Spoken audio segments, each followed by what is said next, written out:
If you missed yesterday's FOMC meeting press conference, let's watch it together and see what we can get from it. I would be looking for clues to help me decide what I would be doing in terms of a stock market or crypto market or in general, because I am a property investor as well. So I will be looking some clues to help me understand and help me decide for my future moves. So let's watch this and see, what we can find. To underscore for the American people that we understand the hardship that high inflation is causing, and that we are strongly committed to bringing inflation back down to our 2% goal. Over the course of the year, we've taken forceful actions to tighten the stance of monetary policy. We've covered a lot of ground, and the full effects of our rapid tightening so far are yet to be felt. Okay, so here it's very important point. Yeah, most people think that, okay, because it's 50 basis points, which he's going to announce later in this video, that they are going to hike another 50 basis points. The job is done, okay? But, you need to understand one thing here, that every time Feds or central bank raises interest rates, the effect of that on the ground are felt maybe 1 or 2 months later. So what you see on ground may not be true today in light of 50 basis points. Yes, markets react to those press conferences, but that's not actually reflective of what's going to happen in 2 months down the line. And this 50 basis points will take effect maybe 1 month or 2 months down the line. Let's watch. Even so, we have more work to do. Price stability is the responsibility of the Federal Reserve and serves as the bedrock of our economy. Without price stability, the economy doesn't work for anyone. In particular, without price stability, we will not achieve a sustained period of strong labor market conditions that benefit all. Today, the FOMC raised our policy interest rate by a 0.5 percentage point. We continue to anticipate that ongoing increases will be appropriate in order to attain a stance of monetary policy that is sufficiently restrictive to return inflation to 2% over time. So, as per him, we still have a long way to go. As you know, the CPI data is 7.1 and the target is 2%. 50 basis points, yes, they will have effect on the ground in the economy. But obviously the subsequent increases might be 25 to 50 basis points. It really depends. But the interesting point is coming. Just let's continue to watch. In addition, we're continuing the process of significantly reducing the size of our balance sheet. Restoring price stability will likely require maintaining a restrictive policy stance for some time. I'll have more to say about today's monetary policy actions after briefly reviewing economic developments. The U.S. economy has slowed significantly from last year's rapid pace. Although real GDP rose at a pace of 2.9% last quarter, it is roughly unchanged through the first 3 quarters of this year. Recent indicators point to modest growth of spending and production this quarter. Growth in consumer spending has slowed from last year's rapid pace, in part reflecting lower real disposable income and tighter financial conditions. Activity in the housing sector has weakened significantly, largely reflecting higher mortgage rates. Higher interest rates and slower output growth also appear to be weighing on business fixed investment. As shown in our summary of economic projections, the median projection for real GDP growth stands at just 0.5% this year and next, well below the median estimate of the longer-run normal growth rate. Despite the slowdown in growth, the labor market remains extremely tight, with the unemployment rate near a 50-year low, job vacancies still very high, and wage growth. That's where it gets interesting, guys. If you think that job is done and this is the bottom, whether it's crypto market or stock market, you need to pay attention to this point. I will elaborate. I will give my feedback after I have just listen to it, and then I will give my feedback. Elevated. Job gains have been robust, with employment rising by an average of 272,000 jobs per month over the last 3 months. Although job vacancies have moved below their highs and the pace of job gains has slowed from earlier in the year, the labor market continues to be out of balance, with demand substantially exceeding the supply of available workers. Yes, this is very, very important. Until and unless there is higher unemployment data, we say that job is not done or nowhere near to be done. And as he states, and obviously reality is there, you must have absorbed the job data that the job market is still going strong. Companies are still hiring or not letting go of their current labor market. The reason behind this is that because there are less workers for the current job listings on the market. What that means is basically the workers currently in place are more in demand because there is not enough supply of workers, labor market. So let's continue. So what that is doing is increasing the demand of existing supply of workers. That means the wages have to rise. Everybody is fighting for higher wage. And if you are getting higher pay, that means you have more money to spend. When you have more money to spend, that means the demand is not going to slow down. Okay, so let's continue. Forced participation rate is little changed since the beginning of the year.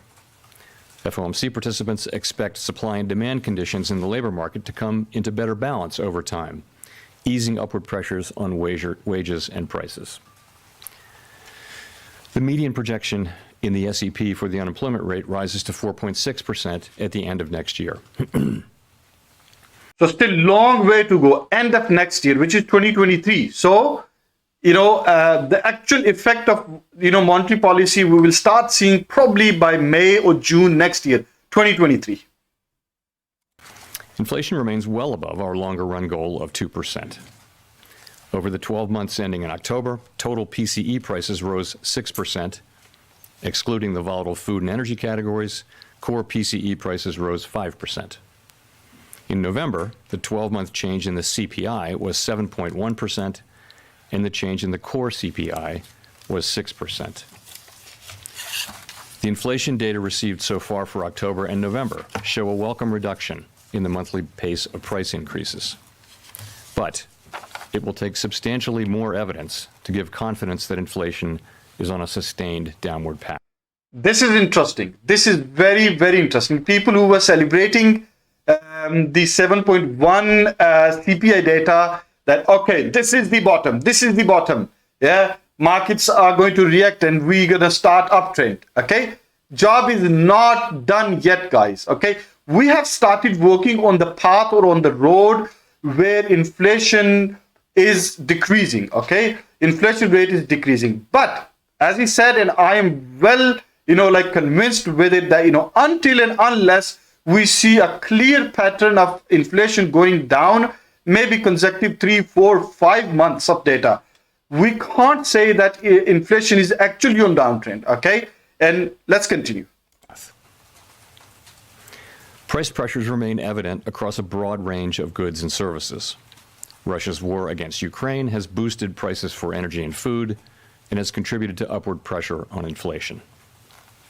The median projection in the SEP for total PCE inflation is 5.6% this year and falls to 3.1% next year, 2.5% in 2024, and 2.1% in 2025. Participants continue to see risks to inflation as weighted to the upside. Despite elevated inflation, longer-term inflation expectations appear to remain well anchored, as reflected in a broad range of surveys of households, businesses, and forecasters, as well as measures from financial markets. But that is not grounds for complacency. The longer the current bout of high inflation continues, the greater the chance that expectations of higher inflation will become entrenched. The Fed's monetary policy actions are guided by our mandate to promote maximum employment and stable prices for the American people.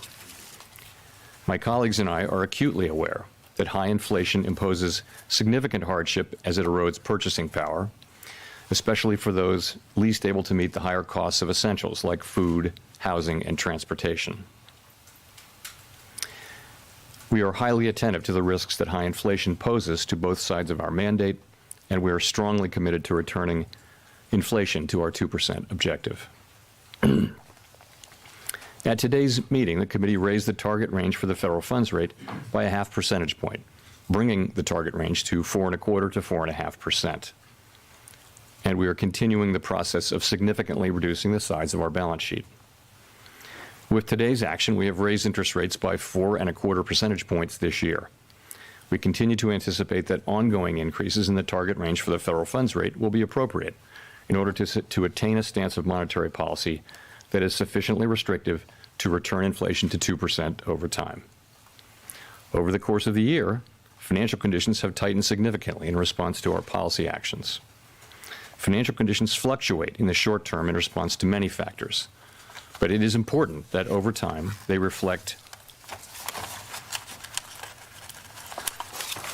the policy restraint that we're putting in place to return inflation to 2%. We are seeing the effects on demand in the most interest-sensitive sectors of the economy, such as housing. It will take time, however, for the full effects of monetary restraint to be realized, especially on inflation. Okay, so this is very important, guys. Yeah. So whatever Feds have done so far in the past 6, 7 months or 8 months, it hasn't taken effect to the extent it should have taken. Okay. And that's to do with the 50% of the index rating. And that is basically property and service inflation. Okay. And that is not showing any sign of slowdown. Yes, property, real estate has started seeing some slowdown, but not to an extent where they would like it to be. In light of the cumulative tightening of monetary policy and the lags with which monetary policy affects economic activity and inflation, the committee decided to raise interest rates by 50 basis points today, a step down from the 75 basis point pace seen over the previous 4 meetings. Yeah, so that does not mean that, Feds is dovish or hawkish in this point. Basically, the data so far, what it's suggesting is that, 75 basis points have started seeing some effects in terms of, goods inflation, but maybe keeping it to a higher level for longer is better than having, higher hikes, but on a faster pace. Obviously, he will explain further in the video, and we'll comment on that. So the point here is 50 basis points in December, and then maybe another 50 basis or 25 basis points. But keeping it, at that higher level is actually going to make the huge effect. Not the speed or the how quick they do or how larger hikes they do, but even if they do smaller hikes, but keep the peak level steadily at that point for longer time is going to make the huge impact. And that's where the major crash of the markets is going to be, because the supply of money in stock market, in crypto market, and in general, as the spending power suppresses and companies start layoffs, obviously there would be less money in market to spend, and that is the end goal. That's how the inflation will come down. Of course, 50 basis points is still a historically large increase, and we still have some ways to go. Yeah. As shown in the SEP, the median projection for the appropriate level of the federal funds rate is 5.1% at the end of next year, a half percentage point higher than projected in September. The median projection is 4.1% at the end of 2024 and 3.1% at the end of 2025, still above the median estimate of its longer run value. Of course, these projections do not represent a committee decision or plan, and no one knows with any certainty where the economy will be a year or more from now. Okay, so here, this is very interesting, yeah? Okay. What I get from this is these are just projections, okay? He is basically paving a way for the worst. This is the worst of all, okay? This is the worst. Personally, I feel that mid-2023 is going to be very interesting, and we can see markets bottoming mid-2023. Okay, that's my personal opinion. You will start seeing some effects of these higher interest rates by end of Q1 2023. I have been mentioning this on my Telegram group since July this year. that, you know, this is going to happen and we will start seeing effects by end of 2023 Q1. Okay, so let's continue and see what else we find. Our decisions will depend on the totality of incoming data and their implications for the outlook for economic activity and inflation. And we will continue to make our decisions meeting by meeting and communicate our thinking as clearly as possible. We're taking forceful steps to moderate demand so that it comes into better alignment with supply. Our overarching focus is using our tools to bring inflation back down to our 2% goal and to keep longer-term inflation expectations well anchored. Reducing inflation is likely to require a sustained period of below-trend growth and some softening of labor market conditions. Okay, this is very important, extremely important point here that you need to understand that for them to be confident, two things need to happen. Yeah, number one, the product inflation, which is basically your basket inflation, CPI. You call CPI obviously has the multiple items in it, but the product inflation is when you go in a grocery shop and you buy items for your household. Okay, that inflation started seeing some slowdown, like we have already seen. But for them to be confident that okay, they need to start reducing interest rates, or they need to see a slowdown in employment data. Okay, that has to happen. Otherwise, job is not done. As I mentioned before, as long as the employment data stays higher or in current state, which is right now at the moment, then it's going to make Fed's job extremely difficult to really bring inflation down to 2%. 2%. It is not going to be easy. As I said, more money with general public to spend in their day-to-day life, the higher the chances the inflation is going to trench or stay above certain levels, which is not desirable. So we need to see slowdown in employment market, and unemployment needs to rise for this to take real effect, for us to be confident. Okay, this is the curve is actually now started to take in the shape. Obviously, it's a longer time curve, and that needs to see that nice and smooth downturn before we see a reversal pattern. Restoring price stability is essential to set the stage for achieving maximum employment and stable prices over the long run. The historical record cautions strongly against prematurely loosening policy. We will stay the course until the job is done. To conclude, we understand that our actions affect communities, families, and businesses across the country. Everything we do is in service to our public mission. We at the Fed will do everything we can to achieve. What is that mission, guys? And it's a simple mission, okay? That mission is to bring inflation down to 2%, no matter what it costs. And here is very important. What it's going to cost is repossessions, mortgage defaults, credit card defaults, overdraft defaults, unemployment to a certain percentage, so that it really suppresses the demand. There is no other way. I mean, there is no happy way to do this. There is no good ending. Yes, once it's done, the economy resets and then the curve starts making a nice shape towards upward trend. Okay, that is normal. So it's going to cost higher unemployment data. Yeah, lots of redundancies, lots of credit card debt, lots of defaults, actually credit card defaults, lots of mortgage defaults, lots of bankruptcies, and that has to happen. It's healthy sometimes. Otherwise, we're only going to see this in economy, which is not healthy.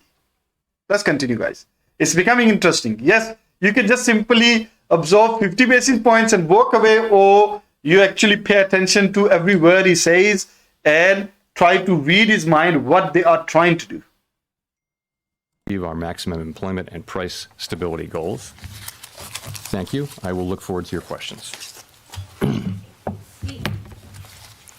Steve Leisman, CNBC. Thanks for taking my question, Mr. Chairman. You just talked about the importance of market conditions reflecting the policy restraint you put in place. Since the November meeting, the 10-year has declined by 60 basis points. Mortgage rates have come down. High-yield credit spreads have come in. The economy's accelerated, and the stock market's up 6%. So basically, his question indirectly is saying that, look, what you're doing is not taking effect. Markets are not believing what you're doing, okay? So nothing is slowing down. I mean, stock market gained, 10-year bond yield has reduced. That means, obviously, investors are not seeing that their money is safer in bonds than in stock market. So let's continue. His question is very interesting. Is this loosening of financial conditions a problem for the Fed in its effort and its fight against inflation? And if so, do you need to do something about that? And how would you do something about that? Thank you. Very interesting question, guys. I would rewind and listen to that question again.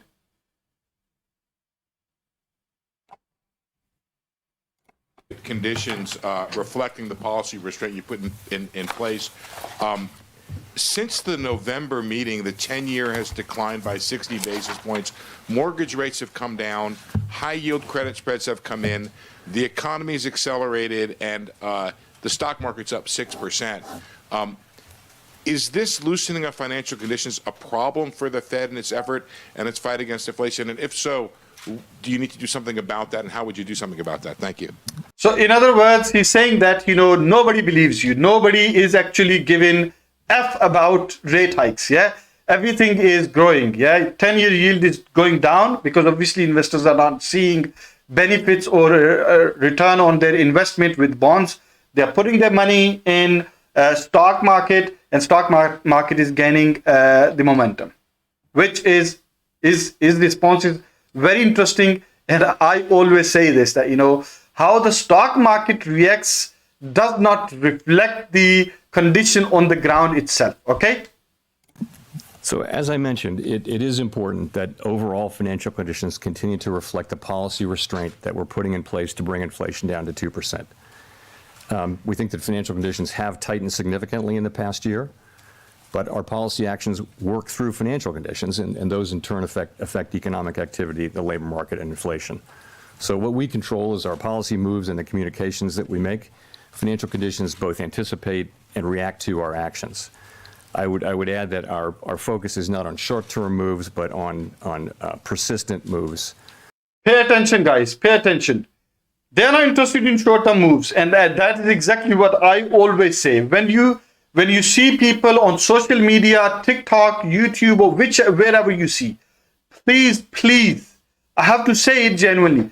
Do not trust those idiots. They know nothing about this market. They are just creating a hype, and what happens with that hype is innocent people take action based on their delusional information, and people lose money based on that. So please, it's your money. You are the protector of it. Okay. We have not seen the bottom yet. As I said, I always give my targets in my Telegram group. Our SPY target, next target during this swing low is $320 to $330 during this swing low. So we will see that in next 3 to 4 months. And many things, of course, move financial conditions over time.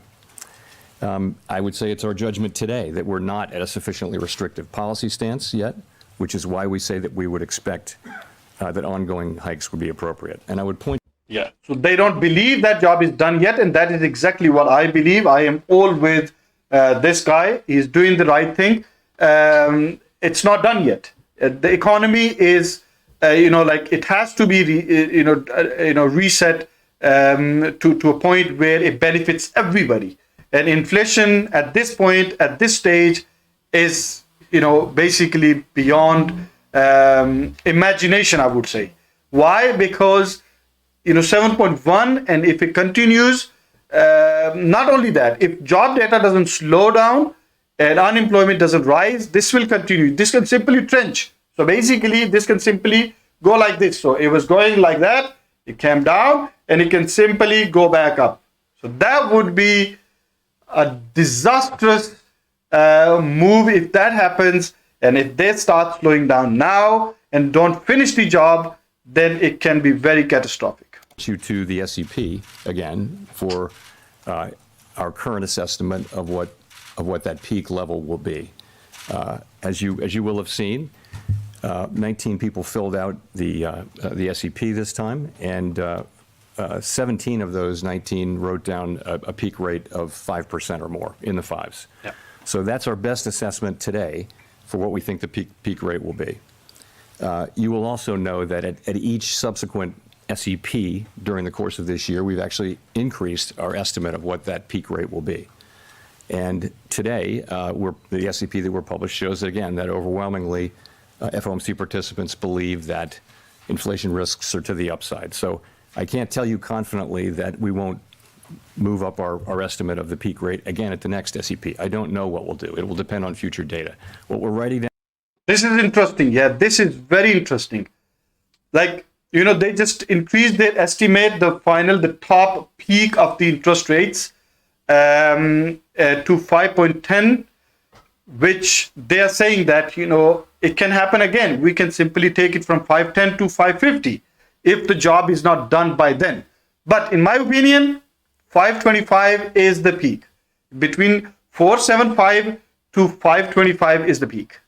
Today is our best estimate of what we think that peak rate will be based on what we know. Obviously, if the inflation data come in worse, that could move up, and it could move down if inflation data are softer. Gina.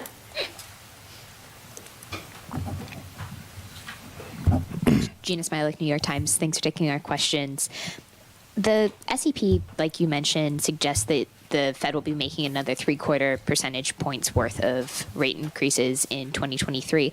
I wonder if you would foresee that being in 25 basis point increments, 50 basis point increments, sort of how you see the speed playing out going forward. And then I wonder what you're looking at as you determine when to stop. Yeah. Okay, you might had the same question in your mind if you were watching this live. I watched it live, and also this is my third time watching this. I'm just trying to get some clues. I had the same question that, what would be the next hike? Will it be 25 basis points or 50 basis points? And what are the factors which drive the decision to do that? And personally, I think, smaller hikes, but, 2 or 3 more hikes, actually maybe 1 or 2 hikes of 50 basis points, and then 2 to 3 hikes of 25 basis points will do the job. But keeping it to a higher level for maybe 1 quarter or 2 quarters will actually make the actual effect on the economy. Let's hear what he says. So, as I've been saying, as we've gone through the course of this year, as we lifted off and got into the course of the year, and we saw how strong inflation was and how persistent, it was very important to move quickly. In fact, the pace with which we were moving was the most important thing. I think now that we're coming to the end of this year, we've raised 425 basis points this year, and we're into restrictive territory. It's now not so important how fast we go. It's far more important to think, what is the ultimate level? And then at a certain point, the question will become, how long do we remain restrictive? That will become the most important question. But I would say the most important question now is no longer the speed. So, and that applies to February as well. So I think we'll make the February decision based on the incoming data and where we see financial conditions, where we see the economy. And that'll be the key thing. But for that decision. But ultimately, that question about how high to raise rates is going to be one that we make looking at our progress on inflation, looking at where financial conditions are, and making an assessment of whether policy is restrictive enough. I've told you today we have an assessment that we're not at a restrictive enough stance, even with today's move, and we've laid out our individual assessments of what we would need to do to get there. At a certain point, though, we'll get to that point, and then the question will be, how long do we stay there? And the strong view on the committee is that we'll need to stay there, until we're really confident that inflation's coming down in a sustained way, and we think that will be some time. Now, why do I say that? If you look at you can break inflation down into 3. So before we continue, I would like to mention here. So So here the point to be noted is basically for next meeting they would have two CPI data to monitor, 2 months basically, December CPI data and January CPI data. So they will meet again in February and analyze 2 months worth of data. Okay, so that will give them clear indication where things should be, or how this rate hike and all the previous rate hikes have affected the market or actual economy on the ground. Okay, when I updated my people in my Telegram group, I said that by Q1 2023 is very interesting. End of it is going to be extremely interesting. Okay, and we can see some bottoming once Q1 ends. That is March. Between March and June, we will see some really good moves and opportunities across the board. Be it stock market, crypto market, property market, we will start seeing some opportunities to grab. So, what he's going to say now is even interesting. And this is to be, not to be missed. Please pay attention to his words. I will give my comments. Sort of buckets. The first is goods inflation. And we see now, as we've been expecting really for a year and a half, that supply conditions would get better and ultimately supply chains get fixed and demand settles down a little bit and maybe goes back to services a little bit, and we start to see goods inflation coming down. We're now starting to see that in this report and the last one. Then you go to housing services. We know the story there is that housing services inflation has been very, very high and will continue to go up actually as rents expire and have to be renewed. They're going to be renewed into a market where rates are higher than they were when the original leases were signed. So basically, in other words, he's saying that the housing market is lagging more than the product market. Obviously, product market is consistent, and the surveys are done on almost daily basis throughout the month. But with housing market, the surveys are done even though consistent basis, but they are lagging at least a month, 2 months, or 3 months. I would personally say 3 months they are lagging. So with housing services market, we will start seeing effect after 2 to 3 months, real effects, and that's where the opportunity will be, or maybe even between 3 and 6 months.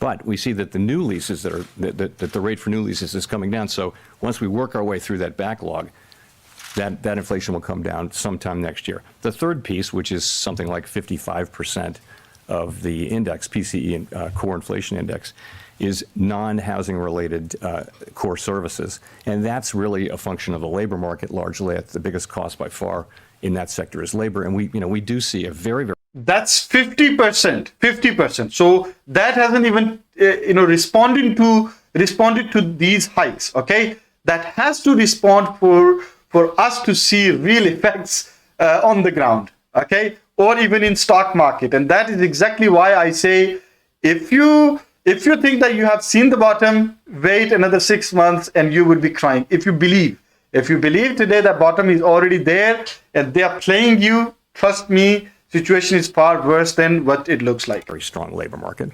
One where we haven't seen much softening, where job growth is very high, where wages are very high, vacancies are quite elevated, and really there's an imbalance in the labor market between supply and demand.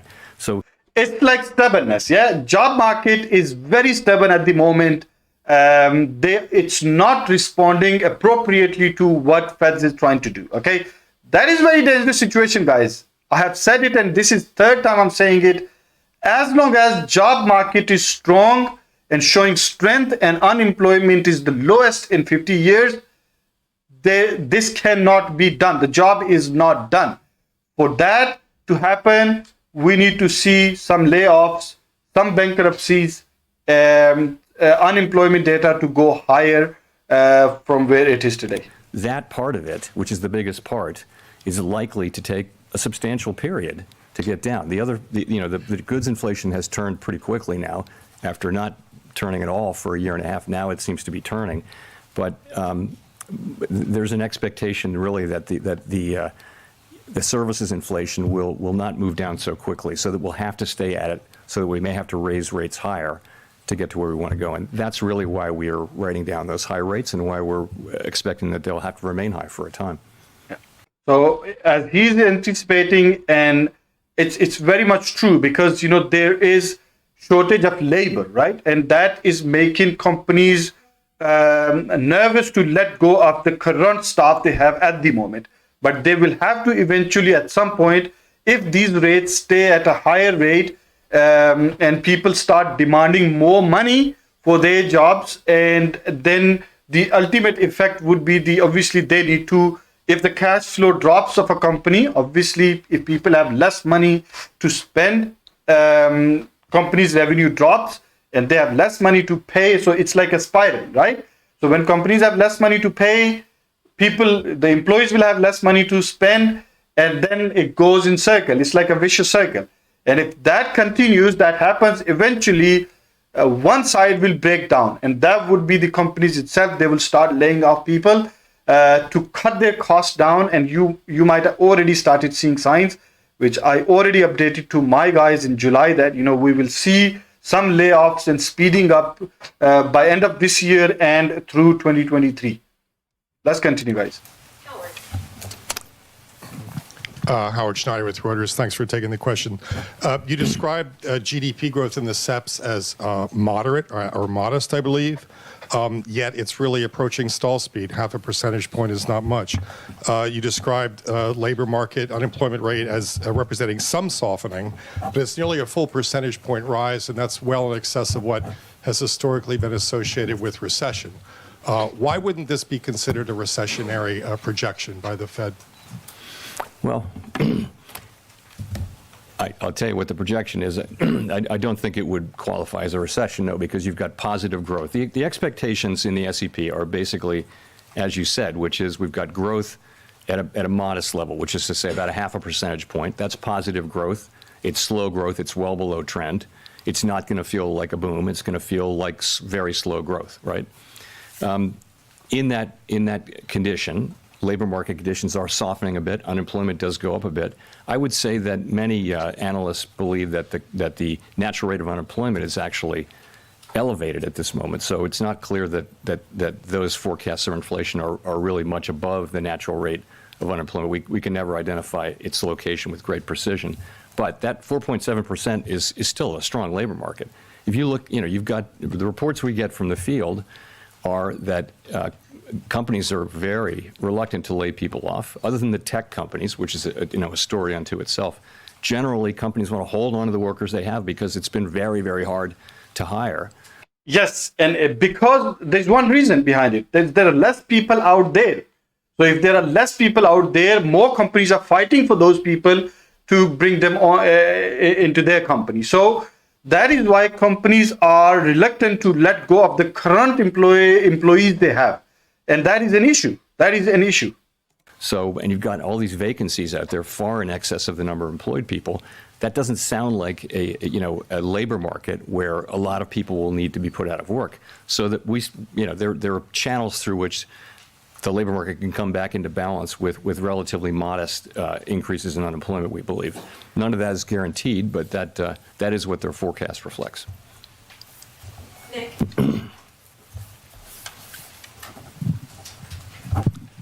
Thanks, Nick Temeros of the Wall Street Journal.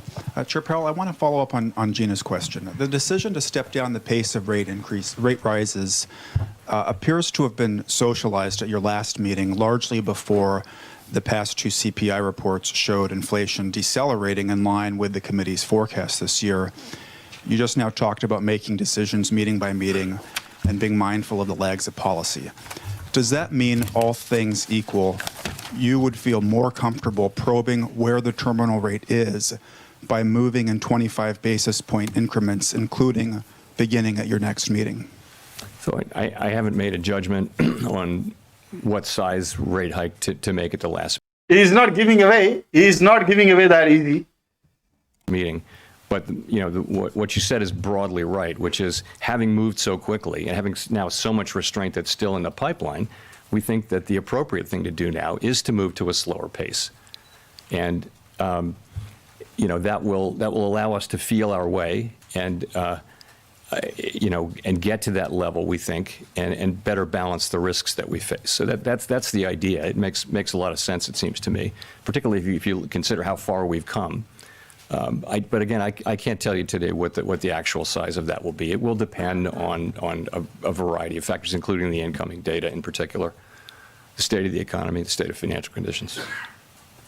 With the CPI report that had come out last week, do you think it would have changed some of those forecasts in today's S&P? No, absolutely not. No, as a just a matter of practice, the SEP reflects any data that comes out during the meeting, and participants know that they know this, that they can make changes to their SEP during the meeting, well in advance of the press conference, so that we're not running around. But that's not the case. It's never the case that the SEPs don't reflect an important piece of data that came in on the first day of the meeting. Thanks. Rachel? Hi, Chair Powell. Rachel Siegel from the Washington Post. Thank you for taking our questions. I'm wondering if we could talk about the projection for the unemployment rate. Why has the Fed raised its unemployment projection? Is it because the model suggests that a higher terminal rate would automatically cause a higher unemployment rate? Or are you seeing signs that the labor market isn't quite as strong as we think it is now? Thanks. No, it's not about the strength of the labor market. The labor market is clearly very strong. It is more just that, by now, we've continually expected to make faster progress on inflation than we have ultimately, and that's why the peak rate for this year goes up between this meeting and the September meeting. You see the fact that we've made less progress than expected on inflation, so that's why that goes up, and that's why unemployment goes up, because we're having to tighten policy more. And so it didn't go up by much in the meeting, I don't think, but that's the idea, is slower progress on inflation, tighter policy, probably higher rates, probably held for longer, just to get to where the kind of restriction that you need to get inflation down to 2%. So basically, in other words, more stubborn the inflation stays at this level or comes down slower than they expect, the tighter they are going to be. And rightly so, it's like, sooner the better. Yeah. If they don't take action sooner, then it can become extremely problematic for longer term. We can go into deeper recession. If they have to do, if they're don't take action now, but they have to take, aggressive actions during next year or by the end of next year, we can go into prolonged deeper recession. And for that, to avoid a deeper recession, they have to take action consistently and stay at those levels for it to literally break the stubbornness of especially employment data. Do you have a sense of, in order to get to that number, how much of that could be caused by layoffs versus vacancies trimming or changes to the labor force population rate? So it's very hard to say. You can look at history, right? And history would say that in a situation like this, the declines in unemployment would be more meaningful, I think, than what you see written down there. But why do we think that is the case? So I'll give you a few reasons. First, just is that there's this huge overhang of vacancies, meaning that vacancies can come down a fair amount, and we're hearing from many companies that they don't want to lay people off, so that they'll keep people because it's been so hard. I mean, I think it feels like we have a structural labor shortage out there, where there are 4 million fewer people, a little more than 4 million, who are in the workforce available to work than there's demand for workforce. So the fact that there's a strong labor market, means that companies will hold on to workers, and it means that it may take longer, but it also means that the costs in unemployment may be less. Again, that we're going to find out empirically, but I think that's a reasonably possible outcome, and you do hear many labor economists believe that it is. So we'll see, though. Colby? Thank you. Colby Smith with the Financial Times. How should we interpret the higher core inflation forecast for 2023 in the SEP? Does that not then suggest that the policy rate currently forecasted for next year should actually be higher than the 5.1 medium estimate penciled in?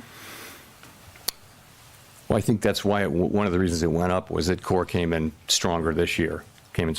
Yeah, what you see is our best estimate as of today, really, for how high we need to raise rates, to how much we need to tighten policy to create enough, restrictive policy to slow economic activity and soften the labor market and bring inflation down through those channels. That's all. That's So basically two things. Economy needs to contract because at the moment economy is growing. It needs to contract. It needs to step back. It needs to slow down. Okay. And secondly, there needs to be higher unemployment rate. So these two things are very important for it to take effect. So whatever they're doing, the end goal is that. So again, lots of redundancies, lots of credit card debt defaults, lots of mortgage defaults, and so many other things, because eventually the end goal, end result of these policies would be, if unemployment rises, people would have no money to spend and mortgage rates go up and to a point where people are unemployed and they are unable to make those payments, credit card debt, their telephone bills, their mortgage bills, higher bills, that would cause so many defaults, okay? And again, eventually that has to happen for inflation to come to 2% or below, 2% at least, okay? It's kind of a reset button. That is the estimate, best estimate we make today. And as I mentioned, we'll make another estimate for the next SEP. And we'll, of course, between meetings, we do the same thing, but we don't publish it. Victoria. Hi, Victoria Guida with Politico. I wanted to make sure I understand specifically what's going on in the SEP, because you all expect rates to go higher, but you're also more pessimistic about what inflation is going to look like next year. And I was just wondering, given that we have seen some cooling in inflation, is that primarily because of wage growth, that you expect wage growth to be sort of a headwind? And we're going into next year with higher inflation than we had thought. Right, so we're actually moving down to the level that we're moving down to next year is still a very large drop in inflation from where inflation is running now, well more than a 1% change in inflation. But remember that the jump-off point at the beginning of the year is higher. So we're moving down still by a very large chunk. I don't think the policy is having any less effect. It's just starting from a higher level at the end of 2022. So we're getting down. I believe the median is 3.5%. That's a pretty significant drop in inflation. And where's it coming from? It's coming from the goods sector, clearly. Yeah, so basically, first point is that, because they didn't take action on time, they didn't start tightening on time or beforehand, they started a little bit late. So what that has done is it let inflation to go in double digits, okay? So now he's saying that, yes, it started coming down, but we pulled it from way ahead before, I don't know how to put it, but because we let it go too high before we actually started pulling it back. So the effect is happening, but because we started tightening late, the effects are starting, taking, more slower than we anticipated. So because of that, we are going into 2023 at a rate which was not expected. Only reason is because they started tightening late. And that is rightly so. The end target for 2023 is 3.2. I think he mentioned 3.2 by the end of 2023. Okay. So we will see 2% inflation rate by start of 2024, which is a long way, guys.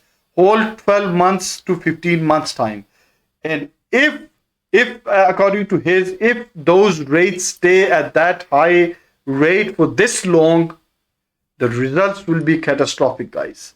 As I mentioned before, credit card defaults, overdraft defaults, mortgage debt defaults, lots of businesses going bankrupt, lots of repossessions. Okay, so it is, in my opinion, my humble opinion, my understanding, it's inevitable now. You can't avoid this. You cannot avoid the point it has gone to. It's unavoidable now. By the middle of next year, we should begin to see lower inflation from the housing services sector. And then, the big question is how much will you see from the largest, the 55% of the index, which is the non-housing services, sector. And, that's where you need to see, we believe you need to see a better balancing of supply and demand in the labor market so that you have, it's not that we don't want.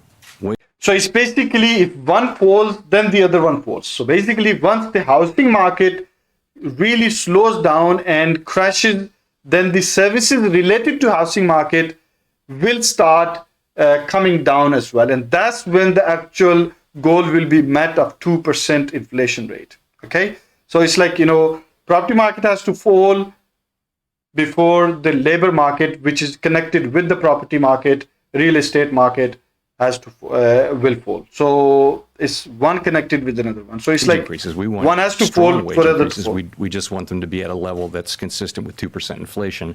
Right now, if you factor in productivity estimates, standard productivity estimates, wages are running, well above what would be consistent with 2% inflation.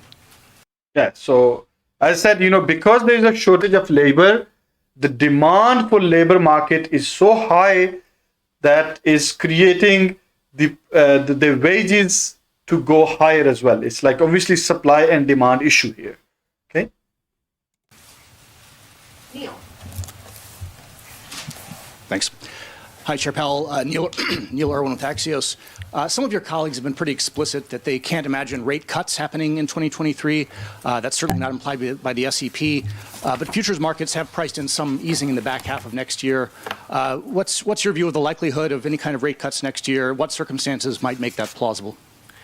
Our focus right now Very important question, guys. Pay attention. is really on moving our policy stance to one that is restrictive enough to assure a return of inflation to our 2% goal over time. It's not on rate cuts. And we think that we'll have to maintain a restrictive stance of policy for some time. Historical experience cautions strongly against prematurely loosening policy. I guess I would say it this way. I wouldn't see. I mean, it's a simple goal. One goal. Inflation needs to come down to 2%. And he's saying no matter what it takes, even if we have to hike beyond 5.10, we will do it. And even if we have to keep those rates at that level for longer, we will do it. Okay. It doesn't mean that, we have something already in plan as far as his words are concerned. But personally, we will start seeing some impact on ground by mid-2023, guys. And that's where I personally feel most of the markets will be bottoming. Us considering rate cuts until the committee is confident that inflation is moving down to 2% in a sustained way. So that's the test I would articulate. And you're correct. There are not rate cuts in the SEP for 2023. So it's like also not giving away too much to expose or undo what they have done so far, or actually dissolving the effects of what they're trying to do. If he says, we will start reducing the interest rates by August next year. Let's say, for example, in this answer to the question gentleman asked, if he says we started reducing interest rates from August, that means markets will react and it will basically dissolve the effects of the policy they are actually trying to do. So that will not have any effect what they are doing, or it will go against what they are trying to do. So obviously it won't say that it will happen, but personally I feel mid-2023 is very important. Yes, rates will not come down, but they will start seeing effects, and that's where most of the markets will present opportunities, be it property market, real estate, stock market, crypto market, all sorts of markets will present opportunities, and that's my game plan actually. Let's continue, guys.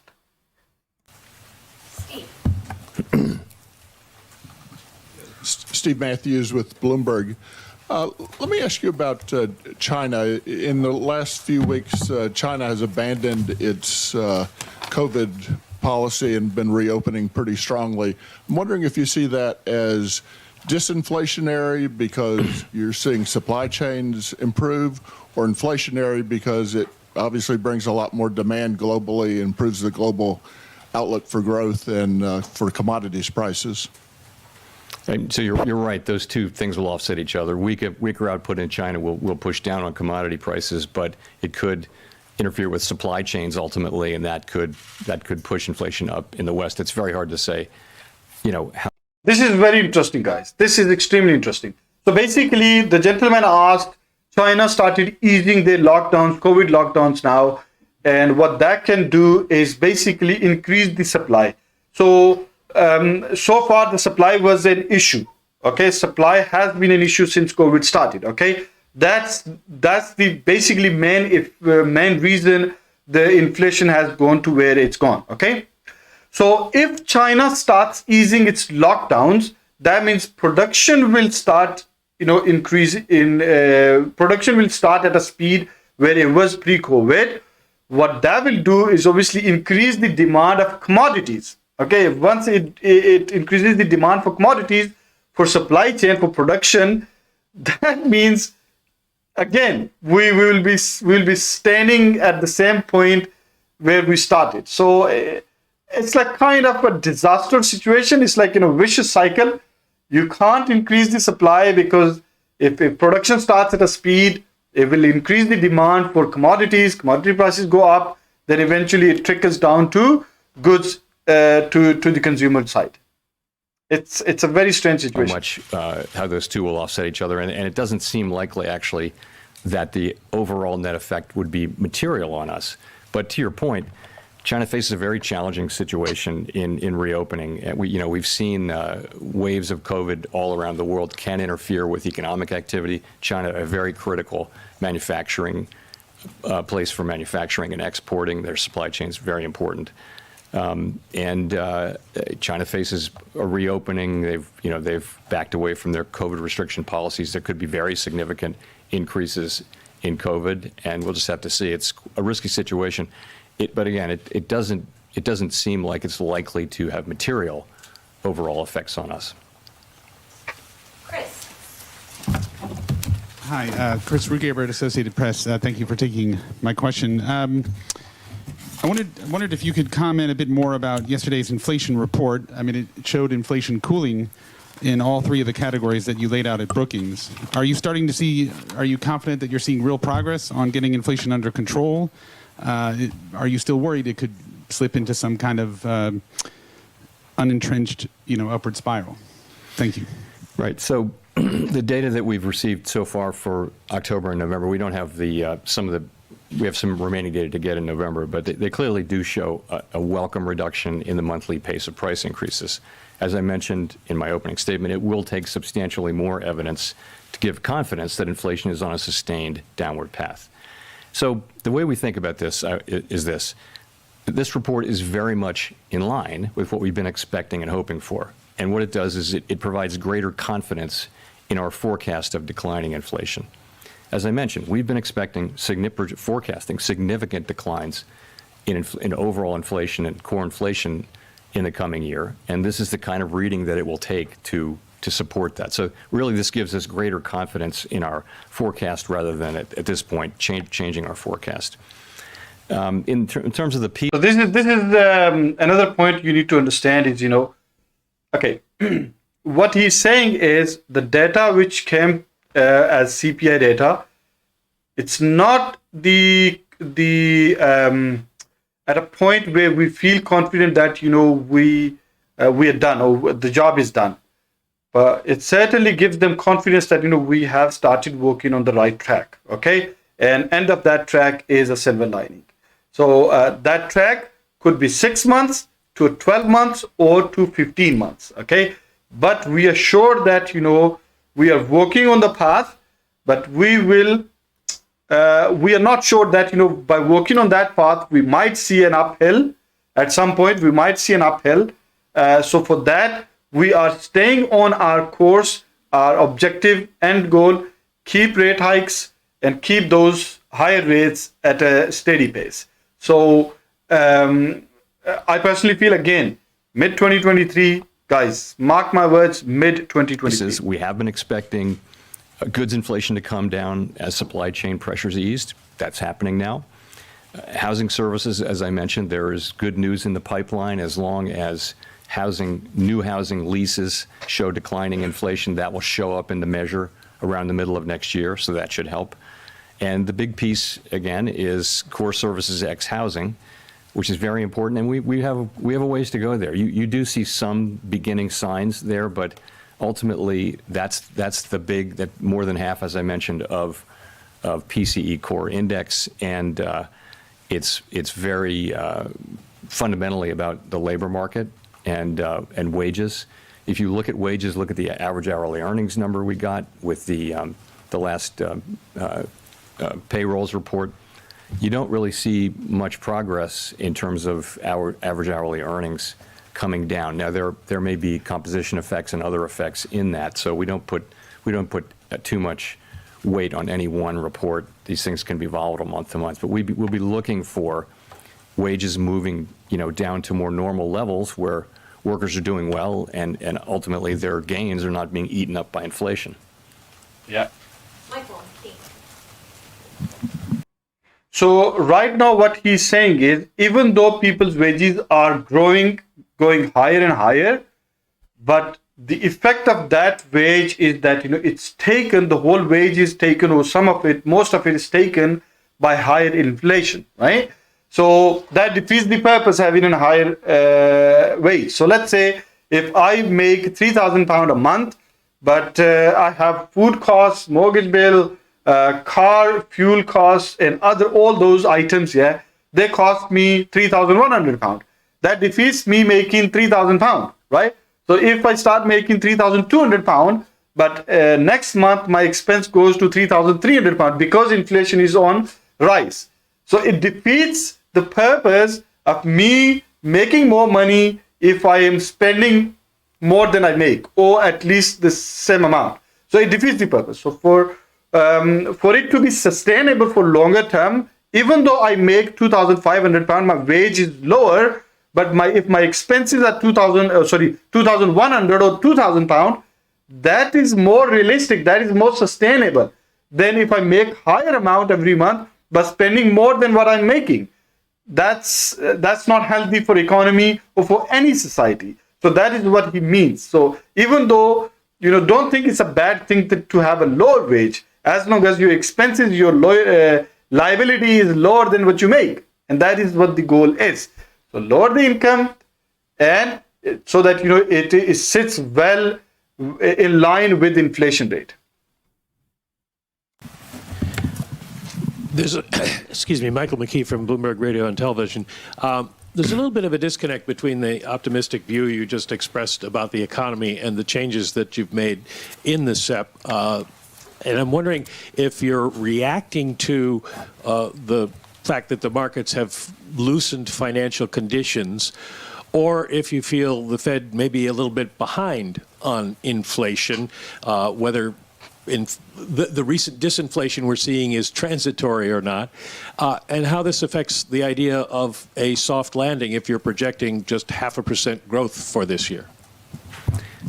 So if I think I got your question. So, one thing is to say is, I think our policies in getting into a pretty good place now. We're restrictive, and I think we're getting close to that level of sufficiently restrictive. We laid out today what our best estimates are to get there. It boils down to how long do we think this process is going to take? And of course, we welcome these better inflation reports for the last 2 months. They're very welcome, but I think we're realistic about the broader project. So that's all. That's the point I would make. It's, we see goods prices coming down. We understand what will happen with housing services, but the big story will really be the rest of it, and there's not much progress there, and that's going to take some time. I think my view and my colleagues' view is that this will take some time. We'll have to hold policy at a restrictive level for a sustained period, so that two good monthly reports are very welcome. Of course, they're very welcome, but I think we need to be honest with ourselves that there's inflation.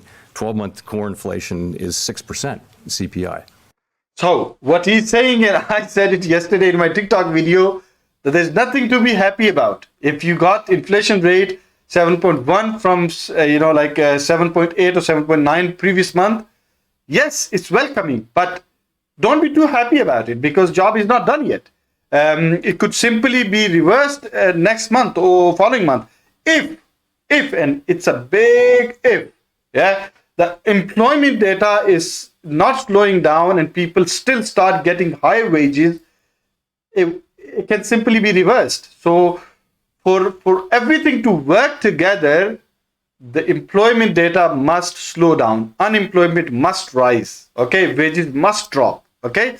So demand for a labor market must be suppressed for it to work as a whole project. So a long way to go, guys. That's 3 times our 2% target. Now, it's good to see progress, but let's just understand we have a long ways to go to get back to price stability. Well, do you think the soft landing is no longer achievable? No, I wouldn't say that. No, I don't say that. I mean, I would say this, you know, to the extent we need to keep rates higher and keep them there for longer and inflation, you know, moves up higher and higher, I think that narrows the runway. But lower inflation readings, if they persist in time, could certainly make it more possible. So I don't think anyone knows whether we're going to have a recession or not. And if we do, whether it's going to be a deep one or not. It's not knowable. And certainly, you know, lower inflation reports, were they to continue for a period of time, would increase the likelihood of a, so I would put it this way, of a return. So you need to understand this. Yeah, if he says there would be a recession, then there is a trouble. He can't say it. But if you watch some other economists, I mean, you know, with data, with evidence, like Dr. Doom, if you read him and his observations about the markets and the economy itself, there will be a recession, and there has to be a recession for it to work. Under price stability that involves significantly less of an increase in unemployment than would be expected given the historical record. Ryan. Hi, Chairman Powell. Brian Chung, NBC News. You warned Americans of pain earlier this year as the Fed hikes rates, but with the Fed now expected to raise rates higher than you thought when you first said that, just wondering where we are in that pain. How would you describe that to Americans if the projections on unemployment find themselves? That would be 1.6 million Americans out of jobs.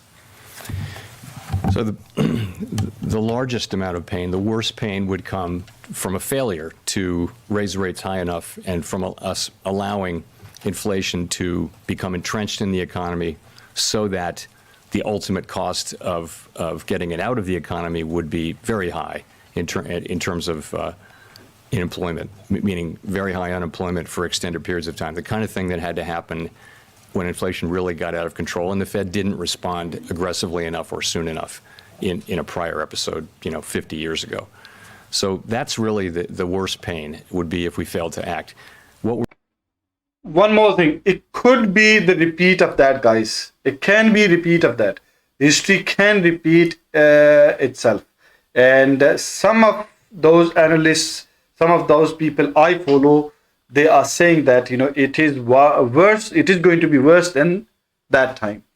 But let's see. I will make another video on that itself, the why what they are saying is going to happen maybe another time. What we're doing now is, it's raising interest rates for people. And so people are paying higher rates on mortgages and that kind of thing. There will be some softening in labor market conditions.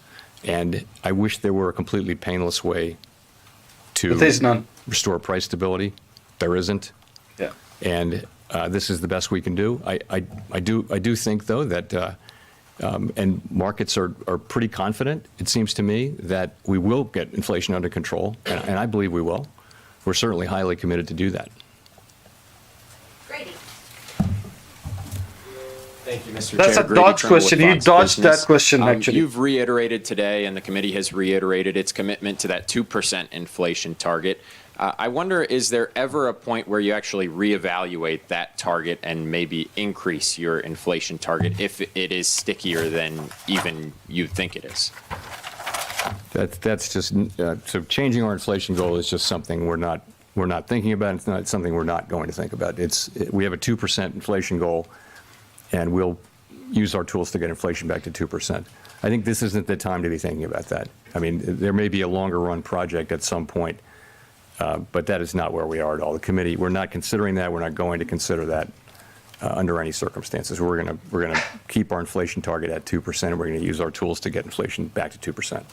So basically, in other words, the gentleman asked him, would you settle for maybe a slightly higher inflation rate than 2%, just to not tip the economy into recession? And his response is simply that, that's not on table as of now, maybe in future as a longer term project, but as of now, 2% is the target. So to get to 2%, there has to be mass unemployment and then a recession, maybe a deep recession. So there is no happy way to do this. Nicole. Thank you, Chairman Powell. Nicole Goodkind, CNN Business. As you monitor wage growth and unemployment data, I wonder if you're paying close attention to a sector or even income level. Like, how do you factor potential exacerbations of inequality into your risk calculations, especially given the K-shaped recovery of 2020? So I would go back to the labor market that we had in 2018, 19, 20. So what that looked like was wage increases for the people at the lowest end of the income spectrum were the largest. The gaps between racial groups and gender groups were at their smallest in recorded history. All of that because of a tight labor market. A tight labor market which had inflation running, just a tick below 2%, and the economy growing right at its potential. So that seems like something that would be really good for the economy and for the country if we could get back to that. And so that's what all of us want to do. We want to get back to a long expansion where the labor market can remain strong over an extended period of time. That's a really good thing for workers in the economy, and we'd love to get back to that. That's what our goal is. There's in the near term, we have to use our tools to restore price stability, but we can't. What we have to think about is the medium and longer term. If you think about it, the country went through a difficult time. I think much more difficult than we can think it would happen here, but it really set up our economy for several decades of prosperity. So price stability is something that really pays dividends for the benefit of the economy and the people in it over a very, very long period of time. And so when it is lost for whatever reason, it has to be restored, and as quickly as possible. We're doing.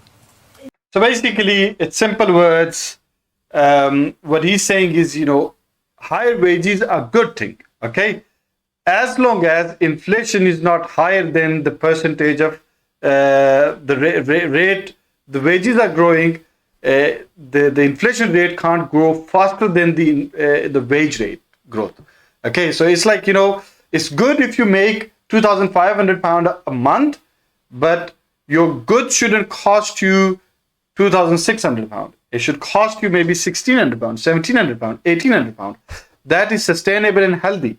If your goods are costing you more than what you earn, then it's irrelevant how much you make. It's no benefit to you because you are fueling the higher prices, and prices getting higher and higher every month. So that is what it should. That's how it should be. That's how it stays healthy, and that's the end target for this whole exercise. In the short term, are you factoring in these potential exacerbations in the economy? Are you monitoring that? We do, yes, we absolutely do. We look at, it's our regular practice to talk about unemployment rates by different groups, including racial groups and that sort of thing. We do. We keep our eye on that. Nancy. Hi, Nancy Marshall-Genzer with Marketplace. What would you do if the economy slows so much that we enter a recession before we see strong, consistent signs that inflation is slowing? In other words, stagflation. So I don't want to get into too many hypotheticals, but it's hard to deal with hypotheticals. So let me just say that we have to use our tools to support maximum employment and price stability.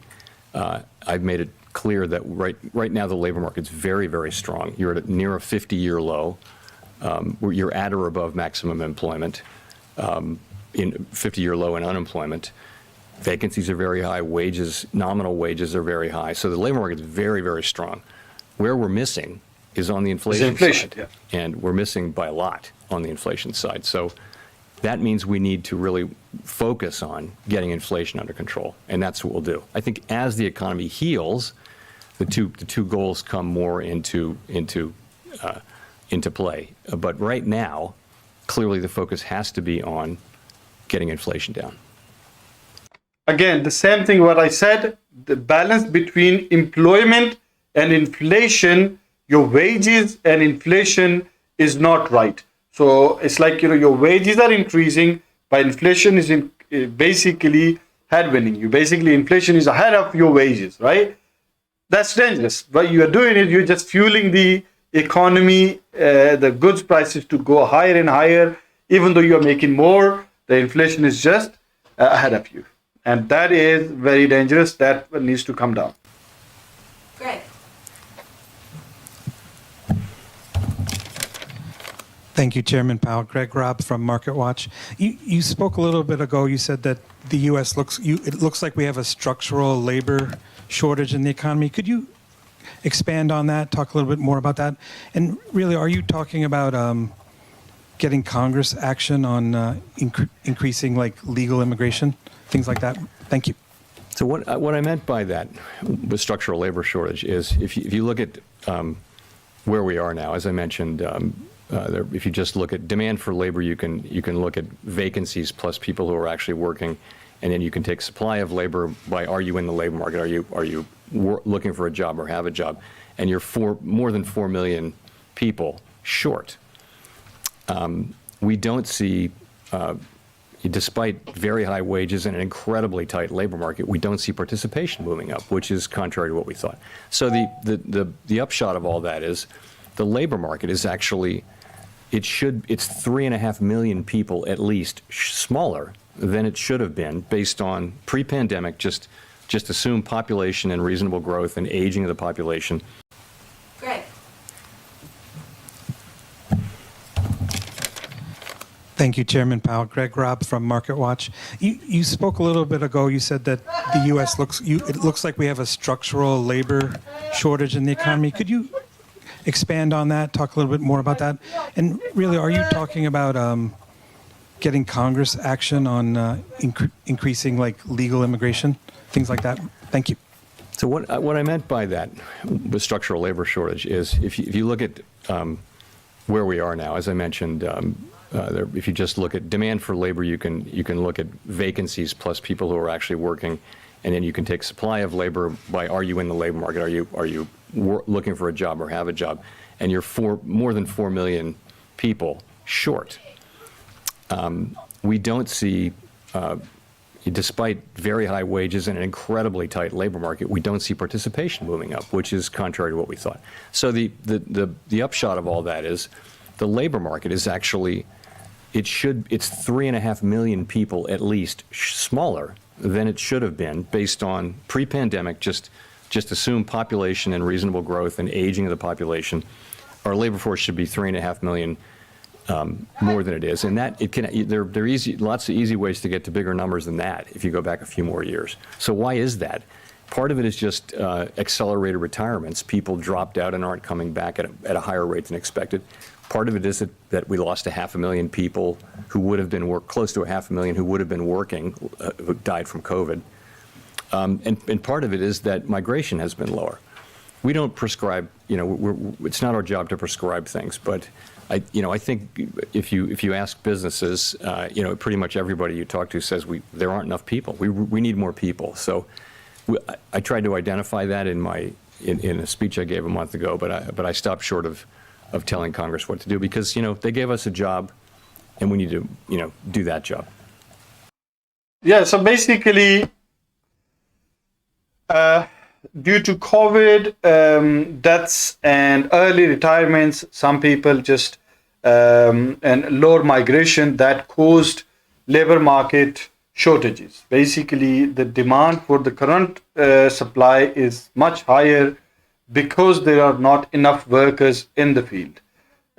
So obviously possible, because they can't increase the supply, it's not their job. Fed's job is not to increase the supply. Fed's job is to reduce the demand, okay, suppress the demand. It's not in their control to increase the supply, because that's not they are employed to do. Their job is to reduce the demand so that it balances out with supply. So that's what they're trying to do, and that's what he just said. Thanks. Jennifer? Thank you, Chair Powell. Jennifer Schonberger with Yahoo Finance. You say you expect growth of just 0.5% next year. Given that you've said the process of raising rates and getting inflation back under control will be painful, have you had discussions within the committee and addressed how long and or how deep of a recession you would be willing to accept? No. I mean, what we do is we make our forecasts and we publish them quarterly. And if you look at those forecasts, those are forecasts for slow growth, for a softening labor market, by which I mean unemployment goes up, but not a great deal. And you see inflation coming down. You see rates going up a lot. You see inflation coming down. Those are those forecasts, and that's really what they show. We're not. We all, of course, we don't. Talk about this kind of a recession and that kind of a. Basically, recession is not in their control. In their control, there is only one thing. That is how far they can go with interest rates and how long they can keep those interest rates to that level. Effects of that decide whether there is a recession or there is no recession. And what we are seeing is, because employment data is so stubborn, employment market is so stubborn, they have to do their job for longer time. And if they have to do their job longer time, it will have greater effects on the economy overall.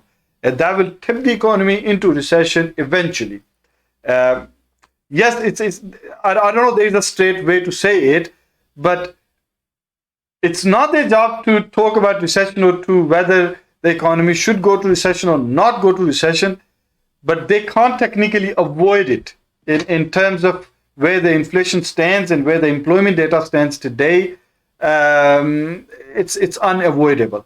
And especially when you look at the mounted debt, it's unavoidable, guys. Recession. We make those forecasts. The staff runs, and you will see this if you look at the old Teal books, runs alternative simulations of all different kinds at every meeting, and we look at those too. And those will explore different things. But that's just, upside and downside scenarios. Of course, that's responsible practice that we've carried on for many decades. But no, we don't. We haven't asked ourselves that question. We'll go to Jean for the last question. Hi, Jean Young with Market News. I wanted to ask about the SEP again. If you are reaching peak rates around 5% in the first half of next year and inflation starts to decline materially, that would seem to make the real rate gradually more restrictive. Is that something that's built into the projections and into models? Is that something you would want to see? So we do know that, of course. That's something that we know and we'd see. But as I mentioned, we wouldn't. I wouldn't see the committee cutting rates until we're confident that inflation is moving down in a sustained way. That would be my test. I don't see us as having a really clear and precise understanding of what the neutral rate is and what real rates are, so that it would mechanically happen like that. It'll be a test of, for cutting rates, I think in the event it'll be a question of, do we actually feel confident that inflation is coming down in a sustained way? Thank you very much. So I personally feel that, probably we'll peak the interest rates through mid 2023. And I personally feel that, the higher interest rates will stay at that level probably through 2023, maybe end of 2023, before they start, like cutting the interest rates down to stabilize the market and then increase the demand again.